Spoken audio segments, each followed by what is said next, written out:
I just hope you all are okay, fine and enjoying the quarantine period and this lockdown situation. आप सब अपने घर पर हैं ना? घर पर रहिए, सेफ रहिए, सुरक्षित रहिए और साथ साथ अपना प्रिपरेशन करते रहिए।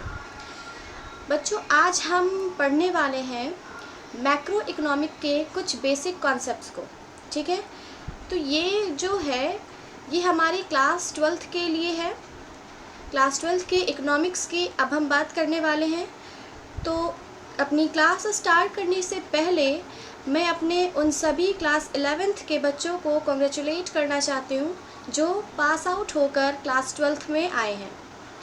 Congratulations to all of you and be serious from now, क्योंकि आज से ही आपको अपने बोर्ड की प्रिपरेशन करनी स्टार्ट कर देनी है। क्योंकि लास्ट मोमेंट पर हम प्रिपरेशन करें, हमारी स्टडी बिल्कुल भी ये हमें अलाउ नहीं करती है। तो हमें करना ये है कि हम धीरे धीरे पढ़ते जाएंगे एक एक कॉन्सेप्ट को, लेकिन थॉरोली और कॉन्सेप्चुअली, ताकि हम अपने बोर्ड एग्ज़ाम के लिए आज से ही रेडी कर सकें खुद को। तो बच्चों, सबसे पहले मैं आपको ये बता दूं कि इस बार आपको क्लास 12th में इकोनॉमिक्स के 2 बुक्स पढ़ने को मिलेंगे, जिसमें से पहला बुक है आपका इंडियन इकोनॉमी और दूसरा बुक होगा मैक्रो इकोनॉमिक्स। तो इंडियन इकोनॉमी की अगर हम बात करें तो वो बिल्कुल ही थ्योरेटिकल सब्जेक्ट है, थ्योरेटिकल टॉपिक है आपका, जो कि आपके एग्ज़ाम में 40 मार्क्स के लिए आता है, पूछा जाता है। ठीक है, आपके एग्ज़ाम जो 100 मार्क्स के होते हैं वो 2 पार्ट में सेग्रीगेटेड होते हैं, जिसमें से पहला पार्ट आपका होता है 20 मार्क्स के लिए, जो कि आपके प्रैक्टिकल का होता है, और रिमेनिंग 80 मार्क्स के आपके एग्ज़ाम होते हैं। उस 80 मार्क्स के भी 2 सब पार्ट होते हैं, जिसमें पहला आता है आपका 40 नंबर का इंडियन इकोनॉमी और 40 नंबर का आपका मैक्रो इकोनॉमिक्स। ठीक है, तो बच्चों, ये माइक्रो इकोनॉमिक्स के जैसे यहाँ पर आपको मैक्रो इकोनॉमिक्स में ढेर सारे कॉन्सेप्ट्स मिलेंगे, और माइक्रो इकोनॉमिक्स के जैसे ही एंजॉय करते हुए हम इसको भी पढ़ेंगे बहुत ही इजी वे में। साथ साथ इसमें कुछ न्यूमेरिकल्स भी है। अगर हम वेटेज की बात करें तो मैक्रो इकोनॉमिक्स, जो कि हमारे एग्ज़ाम में 40 नंबर का वेटेज रखता है, उसमें से मैक्रो इकोनॉमिक्स के जो न्यूमेरिकल क्वेश्चन हैं वो कम से कम 15 से 18 नंबर के क्वेश्चन का वेटेज रखता है। मतलब ये है कि बच्चों, अगर हम मैक्रो इकोनॉमिक्स के न्यूमेरिकल पोर्शन पर अगर फोकस करते हैं तो सोचिए कि हमारा इकोनॉमिक्स का जो परसेंटेज है वो कितना अच्छा हो सकता है। ठीक है, तो हम जब न्यूमेरिकल्स पढ़ेंगे तो वो भी आपको कॉन्सेप्ट वाइज सब कुछ बताया जाएगा। बाय द वे, अभी हम जो स्टार्ट करने वाले हैं वो होगा आपका मैक्रो इकोनॉमिक्स का first chapter, some basic concepts of macro economics. और रही बात आपके इंडियन इकोनॉमी की, तो वो भी हम जो है क्लासेस आपको प्रोवाइड करते रहेंगे, उससे भी रिलेटेड थ्योरी के जो है, क्योंकि थ्योरी मैंने अक्सर देखा है कि बच्चे याद नहीं कर पाते हैं, भूल जाते हैं, उसको लिख नहीं पाते हैं जैसा कि क्वेश्चन की डिमांड होती है। तो उसके लिए भी बहुत सारे शॉर्टकट्स हैं, वो भी आपको दिए जाएंगे। फ़िलहाल आप कंसंट्रेट कीजिए अपने मैक्रो इकोनॉमिक्स के फर्स्ट चैप्टर की ओर, some basic concepts of macro economics.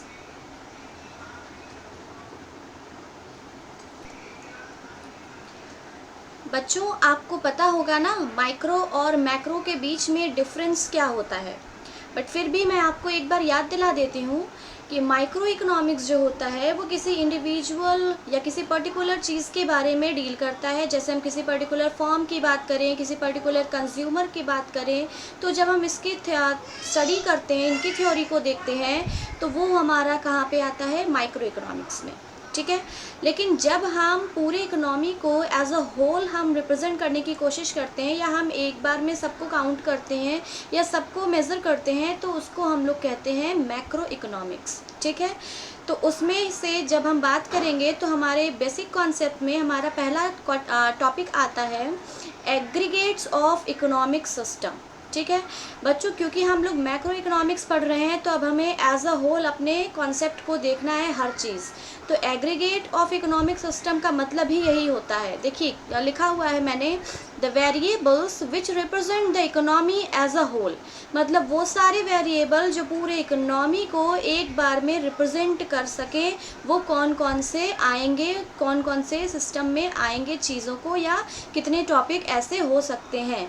मतलब ये कि यहाँ पर जो हम इकोनॉमिक सिस्टम के एग्रीगेट को पढ़ेंगे वो ना केवल यहाँ पर पढ़ेंगे बल्कि पूरे मैक्रो इकोनॉमिक्स में इन सारे सिस्टम या इन सारे टॉपिक का जो है आपको आगे मिलता जाएगा, वो रिलेट होते जाएंगे। ठीक है, तो बहुत ही ध्यान से आप मेरे साथ साथ पढ़िएगा, धीरे धीरे ही हम लोग आगे बढ़ेंगे।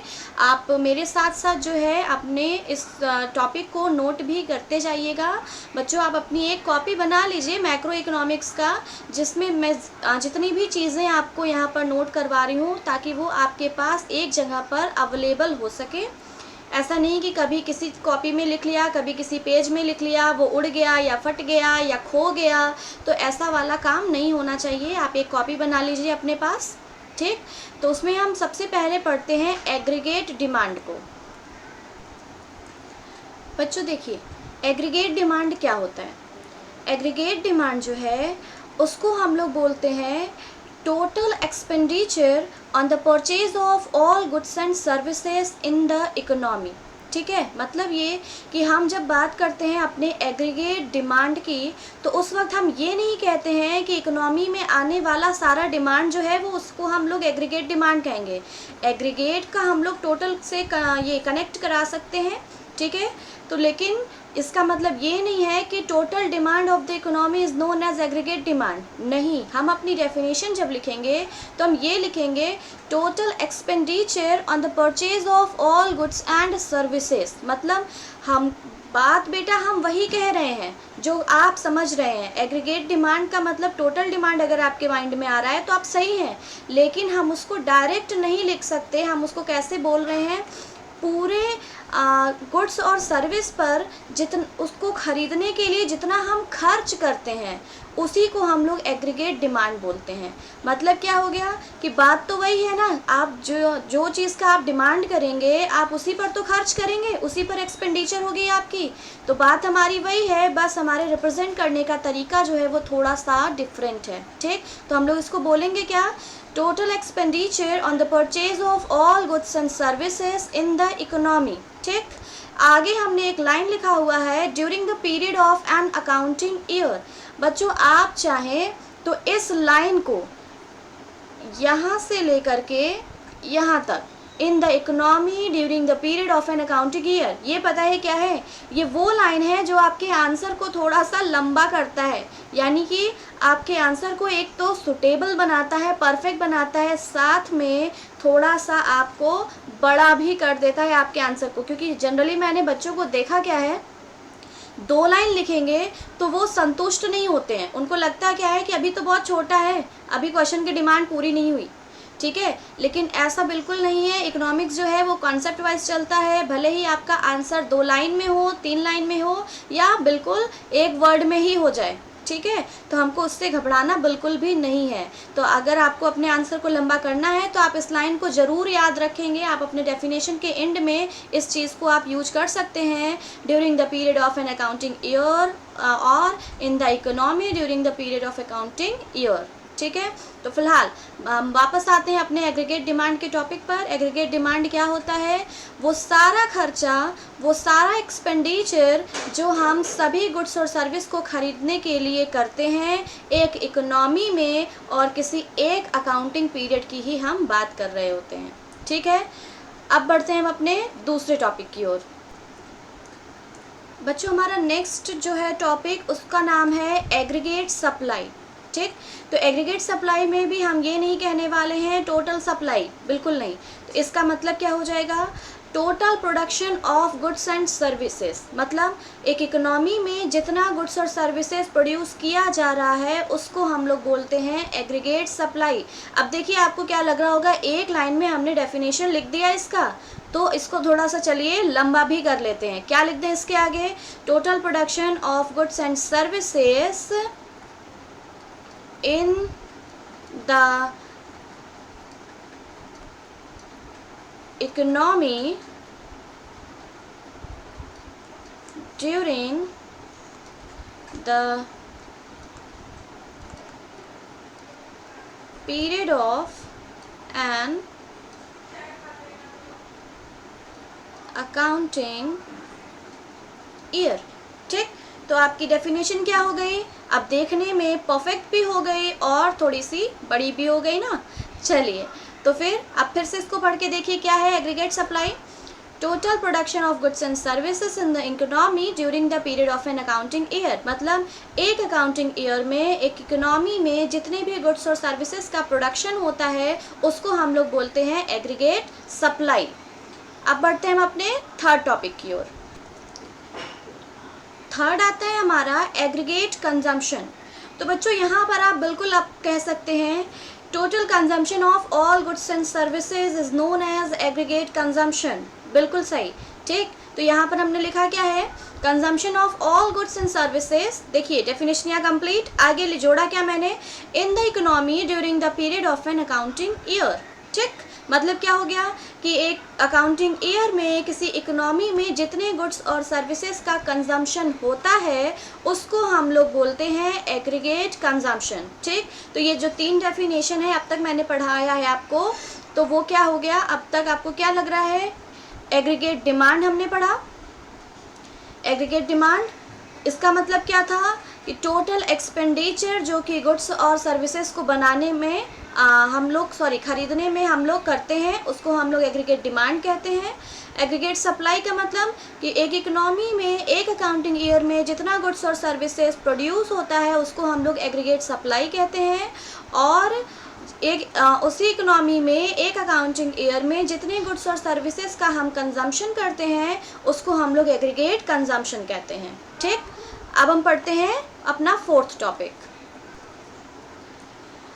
नेक्स्ट हमारा आता है एग्रीगेट इन्वेस्टमेंट। ठीक, तो बच्चों ये जो है ये एग्रीगेट डिमांड जैसा ही है लेकिन थोड़ा सा अंतर है। क्या है? देखिए, expenditure bye all the producers in the economy on the purchase of such goods which add to the stock of capital। मतलब क्या कि ये इकोनॉमी में होने वाले उस सारे एक्सपेंडिचर को बताता है या उनका सम होता है जो कि प्रोड्यूसर्स एक्सपेंड करते हैं अपने ऐसे गुड्स और सर्विसेज को खरीदने में जो कि उनके कैपिटल के स्टॉक को बढ़ाता है। ठीक है, जैसे हम कह सकते हैं कि मान लीजिए क्या किया, हमने खर्च किया और एक मशीनरी खरीद लिया। ठीक है, तो हमने डिमांड की मशीनरी की, हमने उस पर खर्च किया और लेकिन वो है क्या, हमारे कैपिटल में हमारे असेट्स को वो और बढ़ाता है, मतलब हमारी पूंजी को वो और एनलार्ज करता है। ठीक है, तो अब आप ये मत कहिएगा कि अगर हमने मशीनरी खरीदा है तो वो क्या है, असेट्स है और कैपिटल तो लायबिलिटी होती है। तो यहाँ पर ध्यान से आप पढ़कर देखिए, हम लोग लिखे हैं स्टॉक ऑफ कैपिटल। ठीक है, तो स्टॉक ऑफ कैपिटल का मतलब ये होता है कि यहाँ पर हम वो चीज़ों को खरीदते हैं, उन चीज़ों पर एक्सपेंडिचर करते हैं जो हमारे कैपिटल को बढ़ाता है, उसको इंक्रीज़ कराता है और हमारे स्टॉक को बड़ा करता है। या फिर हम इसको अदर लैंग्वेज में ये भी कह सकते हैं कि वो सारे एक्सपेंडिचर जो दूसरे गुड्स को प्रोड्यूस करने के लिए किए जाते हैं। ठीक है, मतलब कैपिटल एक्सपेंडिचर। तो एग्रीगेट इन्वेस्टमेंट का मतलब क्या हो गया कि वो सारे एक्सपेंडिचर जो प्रोड्यूसर्स करते हैं उन गुड्स को खरीदने के लिए जो कि उनके कैपिटल स्टॉक को बढ़ाते हैं या उसको इंक्रीज़ करते हैं। ठीक है, तो अब बढ़ते हैं नेक्स्ट टॉपिक की ओर। साथ साथ मुझे उम्मीद है कि आप इसको नोट भी करते जा रहे होंगे मेरे साथ साथ। फिफ्थ है हमारा डोमेस्टिक इनकम। ठीक, तो इसके लिए हमने आपके सामने 2 डेफिनेशन रखा हुआ है।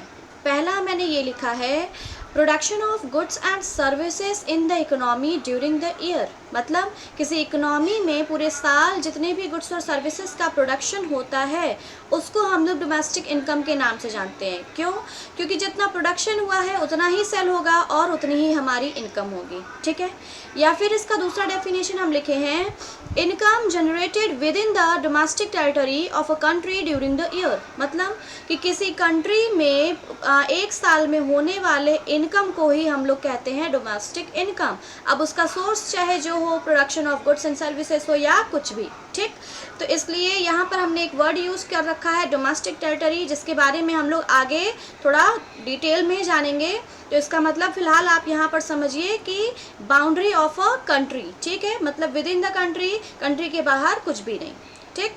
चलिए, तो इसका मतलब ये हो गया कि डोमेस्टिक इनकम वो होता है कि पूरे साल जो भी इनकम होता है या जितना भी गुड्स और सर्विसेज का प्रोडक्शन होता है उसको हम लोग डोमेस्टिक इनकम के नाम से जानते हैं, ठीक। अब बचता है हमारा एक और टॉपिक, क्योंकि एग्रीगेट डिमांड के हमारे पास सिर्फ और सिर्फ 6 टॉपिक्स ही हैं। बच्चों, लास्ट टॉपिक है हमारा जनरल प्राइस लेवल, ठीक।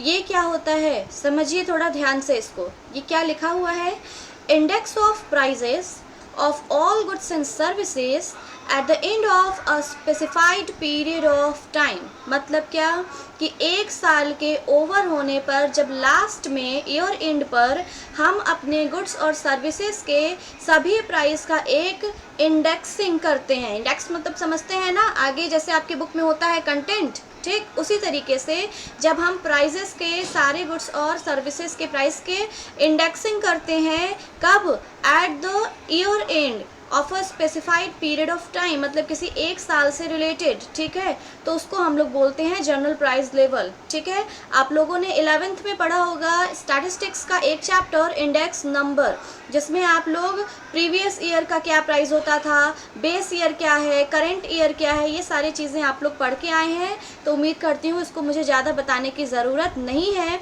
फिर भी आपको ये समझा देती हूँ कि जनरल प्राइस लेवल होता क्या है। तो कुछ नहीं, ये गुड्स और सर्विसेज का प्राइस इंडेक्स होता है जो कि ईयर एंड पर बनाया जाता है और किसी स्पेसिफाइड पीरियड के लिए होता है, ठीक है। जैसे हम लोग रिलेट करते हैं कि हमारा बेस ईयर जो है वो 2010 था, करेंट ईयर जो है वो हमारा 2020 है, ठीक। तो 2010 का आपके पास प्राइस इंडेक्स कहाँ से आया, जनरल प्राइस लेवल ही आपको प्रोवाइड करता है, ठीक। तो एक क्विक रिवीजन कर लेते हैं फटाफट हमारे बेसिक कॉन्सेप्ट के। सबसे पहले हम लोग आते हैं, हमारा क्या था, एग्रीगेट डिमांड था, ठीक है। चलिए, उससे भी पहले हम लोग लिखे थे क्या, एग्रीगेट्स ऑफ इकोनॉमिक सिस्टम, कि इकोनॉमिक सिस्टम के कितने एग्रीगेट टोटल होते हैं, ठीक है। तो फिलहाल उसको हम लोग ने बोला था कि वो सारे वेरिएबल्स जो कि किसी इकोनॉमी को एज अ होल रिप्रेजेंट करते हैं उसको हम लोग बोलते हैं एग्रीगेट ऑफ इकोनॉमिक सिस्टम, जिसके 6 कंटेंट थे। फर्स्ट था एग्रीगेट डिमांड, जिसके में हम लोगों ने देखा कि गुड्स और सर्विसेज पर होने वाले वो सारे एक्सपेंडिचर जो कि कंज्यूमर करता है एक अकाउंटिंग पीरियड में और एक इकोनॉमी में। सेकंड था हमारा एग्रीगेट सप्लाई, ये है हमारा क्या, सारे गुड्स और सर्विसेज का प्रोडक्शन जो कि इकोनॉमी में होती है उसको हम लोग बोलते हैं एग्रीगेट सप्लाई। थर्ड था हमारा एग्रीगेट कंजम्पशन, ये क्या था, एक इकोनॉमी में एक साल में होने वाले गुड्स और सर्विसेज के सारे कंजम्पशन को हम लोग बोलते हैं एग्रीगेट कंजम्पशन। नेक्स्ट हमने लिखा था एग्रीगेट इन्वेस्टमेंट। एग्रीगेट इन्वेस्टमेंट क्या है, गुड्स और सर्विसेज पर होने वाला एक्सपेंडिचर है जो कि प्रोड्यूसर करता है अपने स्टॉक ऑफ कैपिटल को बढ़ाने के लिए, ठीक। फिर नेक्स्ट हमने लिखा डोमेस्टिक इनकम। तो डोमेस्टिक इनकम वो होता है जो कि गुड्स और सर्विसेज को प्रोड्यूस करते हैं एक इकोनॉमी में, क्योंकि जितना गुड्स प्रोडक्शन में आएगा उतना ही बिकेगा और हमारी इनकम उतनी ही होगी, ठीक है। इसका दूसरा डेफिनेशन हमने लिखा था कि एक डोमेस्टिक कंट्री में होने वाले इनकम जनरेशन को ही हम लोग डोमेस्टिक इनकम कहते हैं, ठीक है।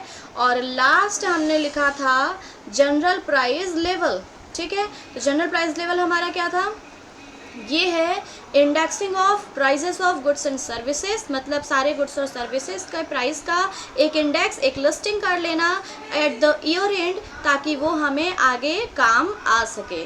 तो बच्चों, ये हुए हमारे 6 एग्रीगेट जो कि ना केवल यहाँ बल्कि पूरे मैक्रो इकोनॉमिक्स में, पूरी बुक में, पूरे कॉन्सेप्ट में काम आने वाला है। तो आप इसको जल्दी जल्दी नोट डाउन कर लीजिए ताकि हम लोग आगे भी बढ़ सकें। बच्चों, हमारा दूसरा टॉपिक होगा आज का types of goods produce in the economy, ठीक है। अब आपको हमें ये बताना है कि एक इकोनॉमी में कितने तरीके के गुड्स जो हैं वो प्रोड्यूस किए जाते हैं, ठीक है। तो चलिए अब उसके बारे में हम देखें। तो सबसे पहले मैंने आपके सामने एक चार्ट बना करके रखा है, तो आप सबसे पहले इसको नोट डाउन कर लीजिए। इस फ्लो चार्ट को आप बना लीजिए ताकि मैं इसको आराम से फिर उसके बाद एक एक करके सारे गुड्स को डील कर सकूं, ठीक है। तो सबसे पहले क्लासिफिकेशन ऑफ गुड्स में मैंने लिखा है फाइनल गुड्स, ठीक है। हमारे जो गुड्स हैं उनको 4 पार्ट में बांटा गया है, ठीक है। पहला है फाइनल गुड्स, दूसरा इंटरमीडिएट गुड्स, तीसरा कंज्यूमर गुड्स और चौथा है लास्ट हमारा कैपिटल गुड्स, ठीक है। ये क्या होता है अभी हम लोग सब जानेंगे, एक एक की डेफिनेशन लिखते हुए जानेंगे, समझेंगे, सब करेंगे, ठीक है। तो आप बिल्कुल भी परेशान नहीं होंगे। सबसे पहले आप चार्ट बनाएंगे, ठीक है। फाइनल गुड्स को फर्दर 2 पार्ट में डिवाइड किया गया है, final consumer goods and the second one is final producer goods, ठीक। इंटरमीडिएट के कोई सब पार्ट नहीं है और ना ही कैपिटल गुड्स के कोई फर्दर पार्ट है। कंज्यूमर गुड्स को आगे भी बांटा गया है 2 पार्ट में, मटेरियल गुड्स और नॉन मटेरियल गुड्स के, ठीक। अब ये मटेरियल गुड्स और नॉन मटेरियल गुड्स क्या होते हैं, देखिए बच्चों। मटेरियल गुड्स में आते हैं 3 तरीके से, durable goods, semi durable goods और नॉन ड्यूरेबल गुड्स, ठीक है। और नॉन मटेरियल गुड्स में सिर्फ और सिर्फ सर्विसेज आते हैं, ठीक है। तो आप पहले इस फ्लो चार्ट को अपने पास फ्रेम कर लीजिए, बना लीजिए, फिर उसके बाद हम लोग स्टार्ट करते हैं फाइनल गुड्स से, ठीक। बच्चों देखिए, पहला है हमारा फाइनल गुड्स। तो आइए देखें फाइनल गुड्स क्या होता है। Those goods which have crossed the boundary line of production and are ready for use by their final users। मतलब वो सारे गुड्स, हम किसको फाइनल गुड्स बोलेंगे, वो सारे गुड्स जो कि प्रोडक्शन बाउंड्री लाइन जो होती है, मतलब फैक्ट्री से, इंडस्ट्री से वो आगे बढ़ चुका है, अब उस पर फर्दर प्रोडक्शन बाकी नहीं है, ठीक है। तो उसको हम लोग बोलते हैं फाइनल गुड्स। मतलब क्या कि वो गुड्स जो कि प्रोडक्शन बाउंड्री लाइन से बाहर आ चुका है, उसको क्रॉस कर चुका है, उसको बोलते हैं हम लोग फाइनल गुड्स। अब इसमें हमने लिखा है for use by their final user. Now who are the final users. तो फाइनल यूज़र जो है वो 2 तरीके के ही होते हैं। फाइनल यूज़र हमारे 2 होते हैं, या तो वो हमारा कंज्यूमर होगा या फिर प्रोड्यूसर होगा। इसीलिए हम लोग फाइनल गुड्स को 2 पार्ट में बांटते हैं, ठीक है। तो पहला हमारा पार्ट आता है फाइनल कंज्यूमर गुड्स, ठीक। तो फाइनल कंज्यूमर गुड्स क्या होता है, these goods are finally purchased by the consumer for the satisfaction of their want, ठीक है। मतलब वो गुड्स जो कि एक कंज्यूमर खरीदता है, और किस लिए, ताकि वो अपने वांट को सेटिस्फाई कर सके। मतलब वो इंड यूज़र होता है, वो डायरेक्ट यूज करता है, ऐसे गुड्स को हम लोग बोलते हैं फाइनल कंज्यूमर गुड्स, ठीक है। एग्जाम्पल क्या है, ब्रेड एंड बटर, ठीक। आपको समझ में आ रहा है आप क्या है, आप एक फाइनल कंज्यूमर गुड्स के यूजर हैं, आप कंज्यूमर हैं, आप गुड्स को लेते हैं तो सिर्फ और सिर्फ कंज्यूम करने के पर्पज़ से ही लेते हैं, ठीक है। दूसरा है हमारा फाइनल प्रोड्यूसर गुड्स, ठीक। ये क्या है, these goods are finally purchased by the producer and are generally used as fixed assets in the process of production। मतलब क्या कि ये वो गुड्स होते हैं जो कि प्रोड्यूसर खरीदता है और अपने पास फिक्स्ड असेट्स के रूप में वो उसको यूज करता है फर्दर प्रोडक्शन करने के लिए। जैसे हमने लिखा है यहाँ पर मशीनरी, ठीक है। यहाँ पर इसके अलावा भी हम लोग और भी कुछ लिख सकते हैं एग्जाम्पल में, जैसे हम लोग चलिए कुछ समझते हैं चीज़ों को, ठीक है। इससे क्या होगा कि आपका अगला टॉपिक जो है वो क्लियर हो जाएगा, ठीक है। तो चलिए एक एग्जाम्पल लेते हैं सबसे पहले, ठीक। क्या एग्जाम्पल, कि हम लेते हैं वीट से जब हम लोग फ्लोर में उसको कन्वर्ट करते हैं, मतलब आटा जो है उसका हम एग्जाम्पल लेकर चलते हैं, ठीक है। तो बीइंग अ फाइनल यूज़र अब वो है क्या, आटा। अगर हम और आप यूज करते हैं, इस्तेमाल करते हैं, तो वो क्या है, वो हम अपने डेली नीड को फुलफ़िल करने के लिए, सर्वाइवल के लिए हम उसका इस्तेमाल करते हैं। मतलब क्या हो गया कि हम उसके फाइनल कंज्यूमर गुड्स को हम लोग इस्तेमाल कर रहे हैं, ठीक है। मतलब कि हम कंज्यूमर के रूप में उसको इस्तेमाल कर रहे हैं, ठीक है। लेकिन अगर उसी आटे का इस्तेमाल कोई प्रोड्यूसर करता है, एक प्रोड्यूसर अगर आटे को खरीदता है, तो वो उसको अपने वांट को सेटिस्फाई करने के लिए नहीं खरीदता है, अपने सर्वाइवल के लिए नहीं खरीदता है, बल्कि उस आटा को वो एज अ रॉ मटेरियल खरीदता है, ताकि वो फर्दर उस पर प्रोसेस करके कुछ और चीज़ों को बना करके बेच सके, ठीक है। तो अभी आपको आई होप कि डिफरेंस समझ में आ गया होगा कि फाइनल कंज्यूमर गुड्स किसको बोलते हैं और फाइनल प्रोड्यूसर गुड्स किसको बोलते हैं, ठीक है। तो यहाँ से आपका एक क्वेश्चन फ्रेम होता है, can final consumer goods and final producer goods B same. तो आपका आंसर ऑफ कोर्स यस होना चाहिए, क्योंकि आप हमारे एग्जाम्पल को रिमेंबर कर सकते हैं कि हमने एग्जाम्पल में आटा का ही नाम लिया, उसको कंज्यूमर के रूप में हमने भी देखा और प्रोड्यूसर के रूप में भी हमने देखा। तो एक ही आइटम है जिसका इस्तेमाल कंज्यूमर भी कर सकता है और जिसका इस्तेमाल प्रोड्यूसर भी कर सकता है। बच्चों, यहाँ से हम लोग को एक और चीज़ नोटेबल मिलती है, इसको आप ज़रूर से नोट डाउन कीजिए अपने पास, इम्पॉर्टेंट मार्क करते हुए, ठीक है।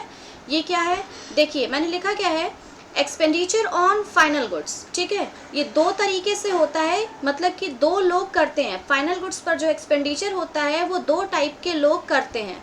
एक होता है house hold, by house hold, और दूसरा है हमारा बाई प्रोड्यूसर। हाउस होल्ड का मतलब कंज्यूमर ही होता है, इकोनॉमिक्स में हम लोग कंज्यूमर को जनरली हाउस होल्ड के नाम से ही बोलते हैं, ठीक है। तो एक हमारा हो गया कौन, बाय हाउस होल्ड, मतलब फाइनल गुड्स पर एक्सपेंडिचर या तो कंज्यूमर करेगा या तो प्रोड्यूसर करेगा, ठीक है। तो अब उसको हम लोग एक नाम देते हैं कि अगर फाइनल गुड्स पर एक्सपेंडिचर करने वाला पर्सन हाउस होल्ड है, तो हम उसको बोलते हैं कंजम्पशन एक्सपेंडिचर, ठीक। और उसी तरीके से हम लोग ये बोले कि अगर फाइनल गुड्स पर एक्सपेंडिचर करने वाला प्रोड्यूसर है, तो हम उसको बोलते हैं इन्वेस्टमेंट एक्सपेंडिचर, ठीक।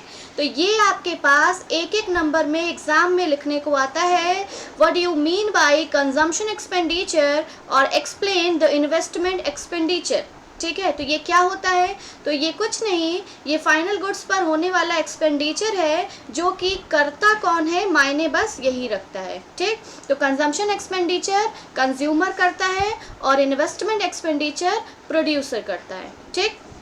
इसी के हिसाब से हमारा फॉर्मूला भी जनरेट हो जाता है, एक expenditure on final goods is equal to consumption expenditure and investment expenditure. मतलब अगर हम फाइनल गुड्स पर होने वाले टोटल खर्चों की बात करें, तो वो कैसे मिलेगा, जब हम इन दोनों तरीके के एक्सपेंडिचर को सम अप कर देते हैं, तो हमें टोटल एक्सपेंडिचर मिल जाता है, ठीक।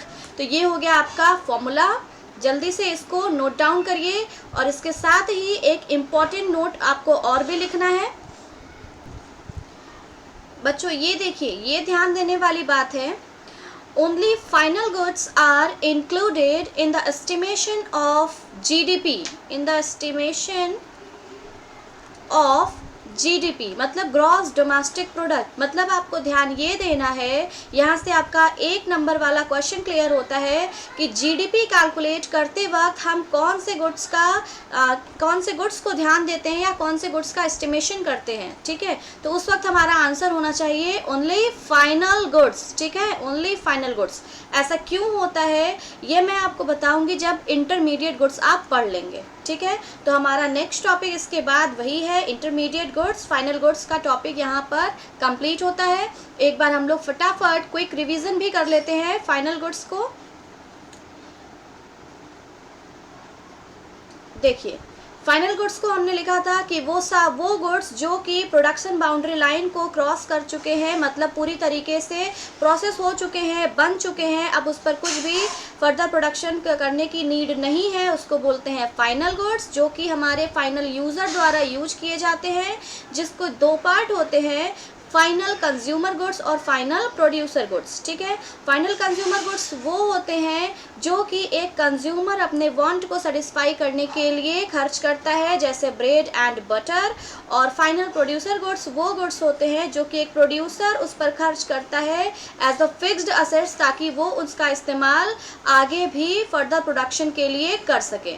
फिर उसके बाद हमने नोट किया एक इम्पॉर्टेंट चीज़ को कि अगर एक फाइनल गुड्स पर एक्सपेंडिचर हाउस होल्ड करता है तो उसको हम लोग बोलते हैं कंजम्पशन एक्सपेंडिचर, और अगर उसी एक्सपेंडिचर फाइनल गुड्स पर प्रोड्यूसर करता है तो उसको हम लोग बोलते हैं इन्वेस्टमेंट एक्सपेंडिचर। ठीक है, अकॉर्डिंगली हमारा फॉर्मूला भी तैयार हो जाता है जो बनता है expenditure on final goods is equal to consumption expenditure and investment expenditure. ठीक, और साथ में हमने एक और चीज़ नोट किया, only final goods are included in the estimation of GDP, यानी ग्रॉस डोमेस्टिक प्रोडक्ट, कि अगर हम लोग जीडीपी का एस्टिमेशन कर रहे हैं तो उस वक्त हम सिर्फ और सिर्फ फाइनल गुड्स को ही कंसीडर करेंगे, बाकी किसी गुड्स को नहीं करेंगे। ऐसा क्यों होगा ये हम लोग पढ़ेंगे या हम डिस्कस करेंगे इसको जब हम इंटरमीडिएट गुड्स के बारे में भी पढ़ लेंगे उसके बाद।